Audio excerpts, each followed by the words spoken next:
What's up, Siggy here, and welcome to another Tech Gear Talk. Apple announced a new iPad 8 and iPad Air 4 during its September 15th Time Flies event. And since the release of the iPad 8, a lot of people have been struggling with the question of should they get the iPad 8 or wait for the iPad Air 4? Now, a lot of people have already crossed off the iPad Pro as an option because they know that for their main use, they don't need the additional processing power and they may not want a larger tablet. But the iPad 8 and the iPad Air 4 are similar enough to where that choice may not be so clear. So let's get started. The iPad 8 is essentially the same as the iPad 7, with the major upgrade being the new A12 Bionic chip. This new chip, which was used on the iPhone XS, delivers 40% faster performance than the 7th gen and twice the graphics capabilities. So the choice between the 7th gen and the 8th gen iPad is pretty easy in my book. Now, the A12 chip may make the iPad 8 the best value tablet of 2020, and it's definitely a worthwhile option. And yet, if processing power is what you're looking for, the iPad Air 4 will be the first device to use Apple's new A14 processor, edging out even the iPhone 12. Again, we're seeing a 40% increase in processing power over the previous generation, 30% faster graphics, and machine learning that's twice as fast. But processing power isn't the only thing that the Air 4 has going for it. We're also going to get smaller bezels, similar to that of the iPad Pro, a variety of new colors from rose gold to green to sky blue, which is the one I'll be getting. And let's not forget about the Touch ID built right into the top button for fast, easy, and secure authentication. And when we step back and look at these two devices, they seem to target similar but not identical audiences. So let's take a closer look. I'll tell you what would make me choose one device over another, and I'll help you choose the right one for you. I want to start out by looking at the price and internal storage. So the iPad 8 starts at $329 for the 32 gig Wi-Fi only model and $429 for the 128 gig model. The iPad Air 4 starts at $599 for a 64 gig Wi-Fi only model and $749 for the 256 gig model. Now, there are two things to look at there: price per gigabyte and what you actually need. With the 32 gig iPad 8, we're paying $10.28 per gigabyte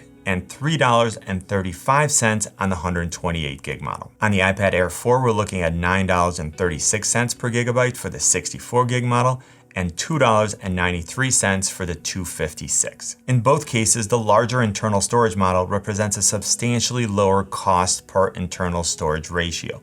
But your choice should be based on what you actually need rather than what just appears to be a better value when we're only looking at the numbers.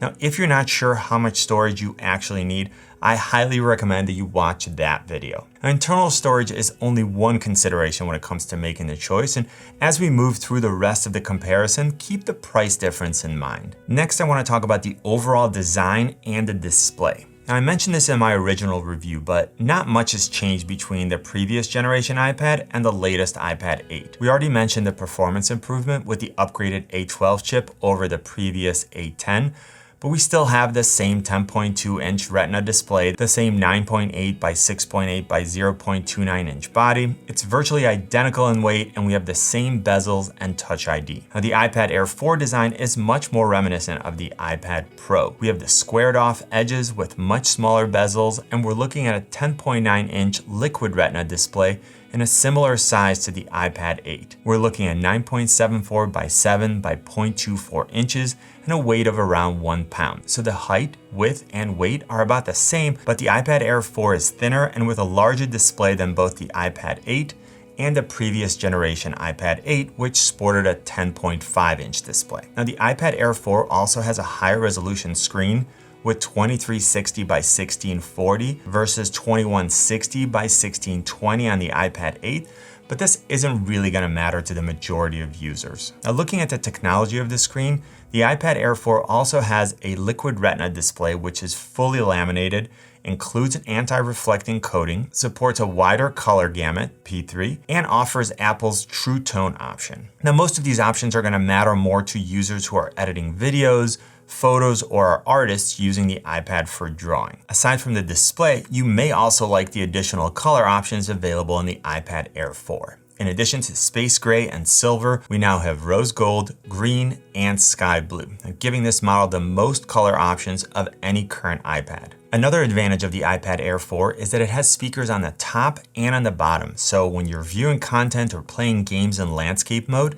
it provides a more immersive stereo audio experience. The new iPad Air 4 also got rid of the home button. It provides more of an iPad Pro-like experience, and the Touch ID functionality is now built right into the top button for faster and more improved user experience. Finally, and this could be a big deal, the iPad Air 4 has moved on to a USB-C port for faster charging, data transfer, and connection to cameras, displays, and other accessories. Now, before I move on to the next section, if you like what you've seen so far and have gotten value from this video, please let me know by giving it a thumbs up. It helps the video and the channel, and it lets me know what kind of content you like so that I can make more of it. And if it's your first time here, hit the subscribe and notification buttons so you can stay up to date on all the latest gear and tutorials. Now let's move to the processor and camera performance. The iPad 8 has the A12 Bionic chip, which, as I mentioned, is an upgrade from the A10 Fusion chip of the 7th generation. We're looking at a 40% bump in processing power and double the graphics capabilities. Now, the iPad Air 4 is taking things to another level altogether, being Apple's first mobile device to sport the new 5nm A14 Bionic chip with a 6-core CPU and a 4-core GPU. Without getting into the nerdiness of 5nm process technology, we're getting increased performance and power efficiency, plus faster machine learning. So clearly the iPad Air 4 is a more powerful device, and it should be based on the price, but I think it's important that you consider what types of things you plan on doing with this device to make sure that they justify the increased cost. Next, let's look at the cameras, where again we'll see things lean in the direction of the iPad Air 4. As far as front-facing camera, we're looking at a 12 megapixel camera on the iPad Air 4 versus an 8 megapixel camera on the iPad 8. The higher resolution camera on the Air 4 will of course result in more detailed images, and the wider maximum aperture of 1.8 versus 2.4 on the iPad 8 should improve performance in low light. When looking at video, the iPad Air 4 can record it up to 4K 60 frames per second, whereas the iPad 8 can only go up to 1080p 30 frames per second. In case you're not familiar with this, 4K is 4 times the size of 1080p, so all things being equal, you're capturing sharper and more detailed video. At the same time, a higher frames per second setting like 60 frames per second will give you more crisp, lifelike video. The iPad Air 4 is also a much better option if you're looking to shoot in slow motion. It offers 1080p at 120 and 240 frames per second, which really lets you slow things down, whereas the iPad 8 can only do 720p, which is a lower resolution, and only at 120 frames per second. To me, if you plan on using this device to create content, the iPad Air 4 is a clear winner. It doesn't mean you can't create content with the iPad 8. Of course you can. You can create great content, but you will get more versatility and more advanced options with the iPad Air 4.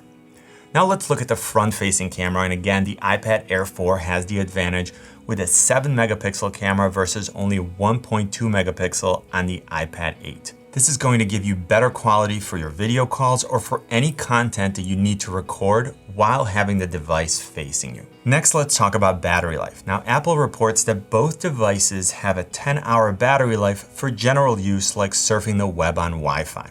If you're using cellular data, then both devices drop down to 9 hours. Now, this is pretty realistic if that's how you plan on using your device, but if you're using it for video editing, gaming, or for more demanding tasks, expect your mileage to vary. Personally, I always have a power bank with me if I don't have access to power. I have a few that I like, some that are larger when I need to power multiple devices, and some that are smaller for when I want to keep things light. I'll link to a few of my favorites in the description, and if you don't already have one, I definitely recommend that you pick one up. Now I want to talk about some additional options and accessories that may help you make a buying decision, starting with the Apple Pencil. So the iPad 8 supports the first generation Pencil, and the iPad Air 4 is compatible with the second gen model.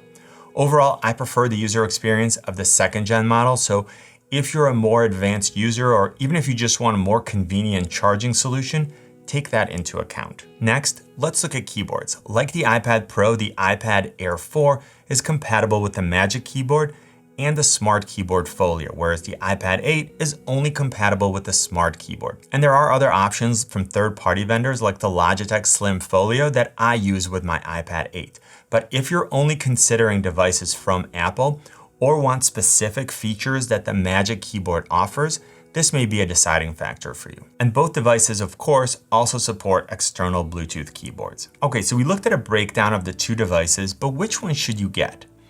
If you're a casual user, if you're planning on using this device to surf the web, watch YouTube, stream movies, take notes, or even play games, the iPad 8 will give you plenty of processing power and you can save some money.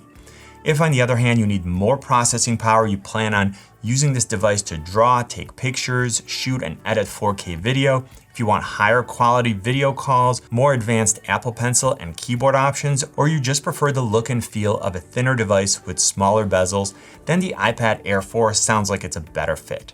I'll put links in the description to where you can buy both the iPad 8 and the iPad Air 4, and if you buy anything using those links, you help support my channel for free, so thank you in advance. I really hope that I was able to give you a good overview of the iPad 8 and the iPad Air 4. If I did, please let me know by giving this video a thumbs up, tweet it, share it, and if you haven't yet, join the community by hitting the subscribe and notification buttons. You can always find me on Instagram, Twitter, and Facebook at TechGearTalk. You know what I always say, buy it nice or buy it twice. Good luck and see you soon.